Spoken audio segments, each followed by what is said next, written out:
Israel has failed to provide evidence supporting their claims that 12 members of UNRWA, the humanitarian aid group that provides assistance to Palestinians in Gaza, took part in terror attacks by Hamas on October 7th. And that's according to an investigation that was done by Channel 4 News in the UK, which obtained the confidential Israeli document laying out its claims. Now, this document was supposed to provide the evidence for why Israel believes that these individuals were engaged in the terror attack, or that UNRWA overall has a problem with individuals being tied to Hamas. So let's take a look at part of the investigation and I'll fill in the blanks.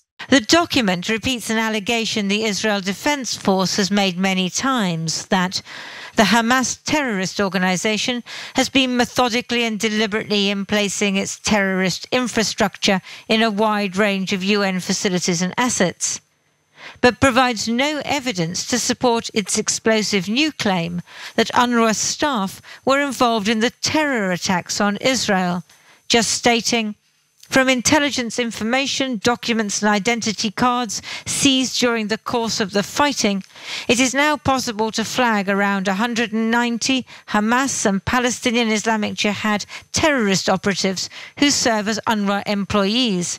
More than 10 UNRWA staffers took part in the events of the 7th of October.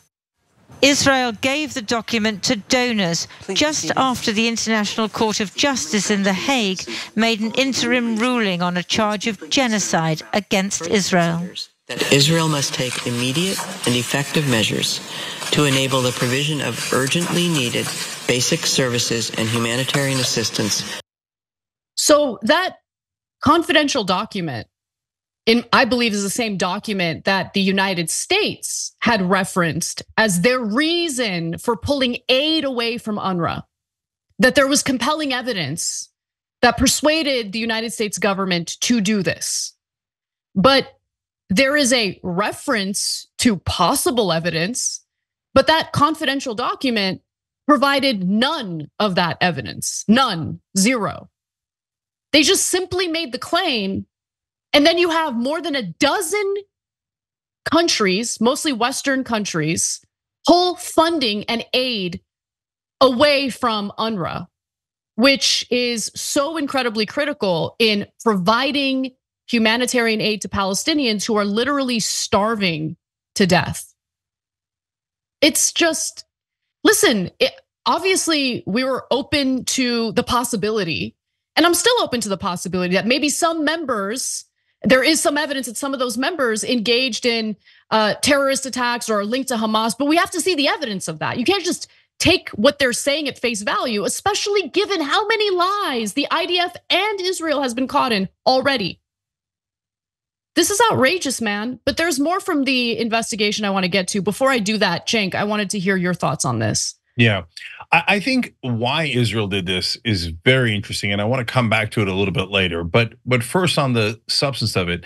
So, told you, never believe the Israeli government, and it's not because they're particularly odious, although certainly in the occupation and the bombing of Gaza they are odious.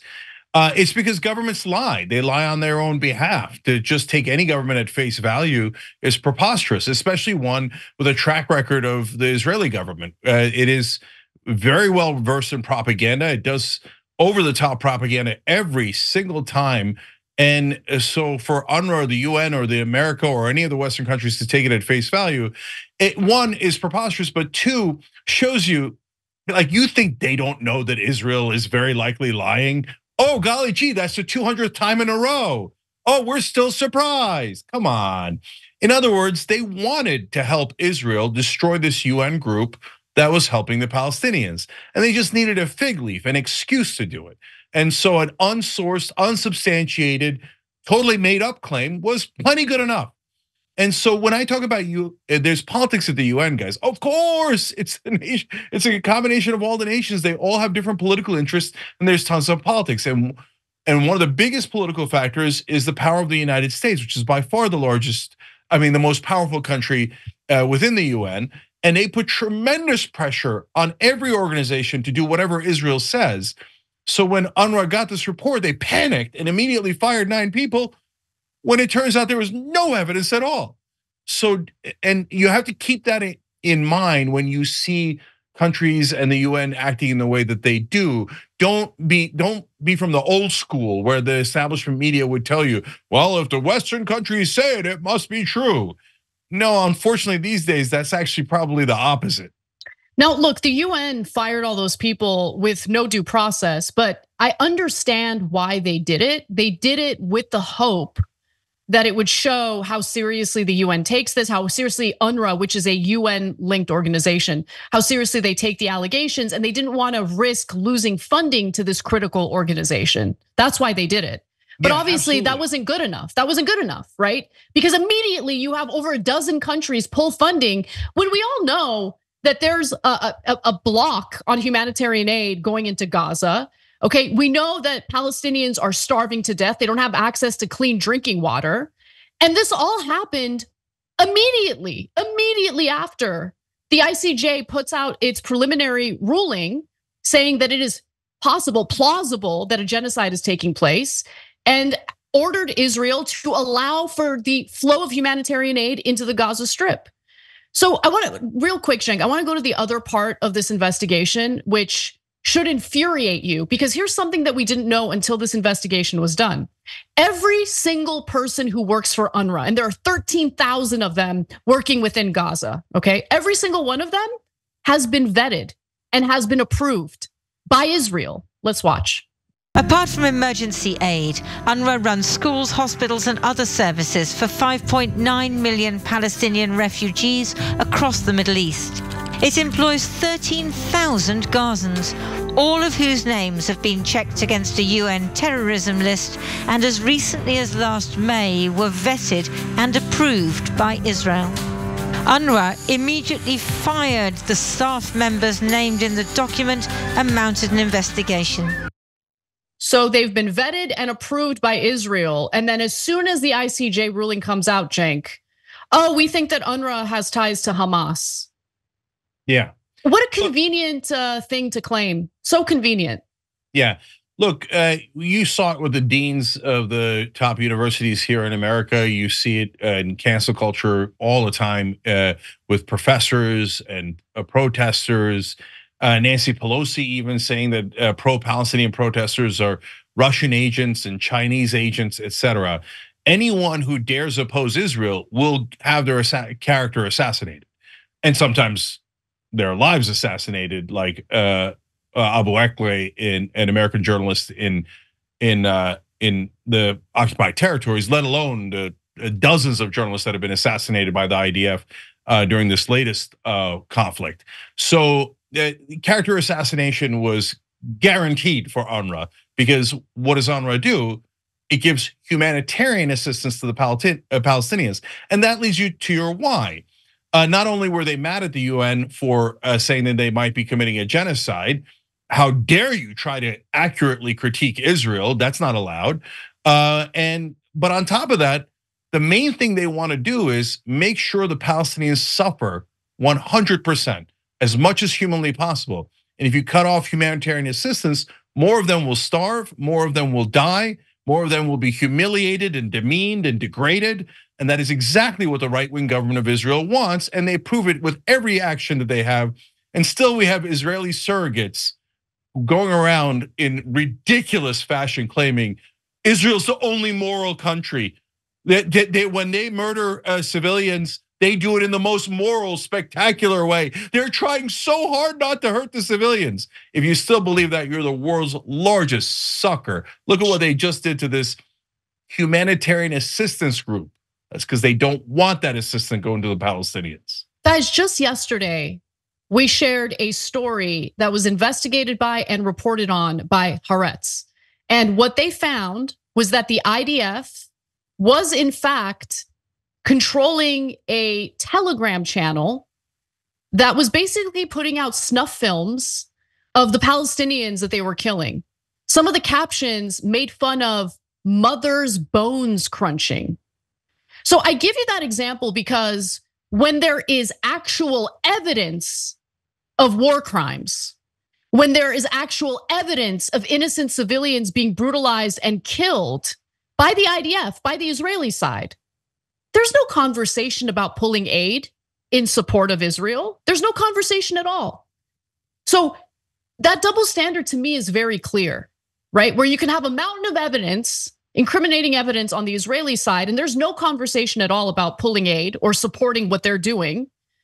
But all you need is Israel to make a claim, and we're just supposed to take it at face value, and immediately more than a dozen countries pull aid from the one humanitarian group, providing the life-saving assistance that these innocent civilians need.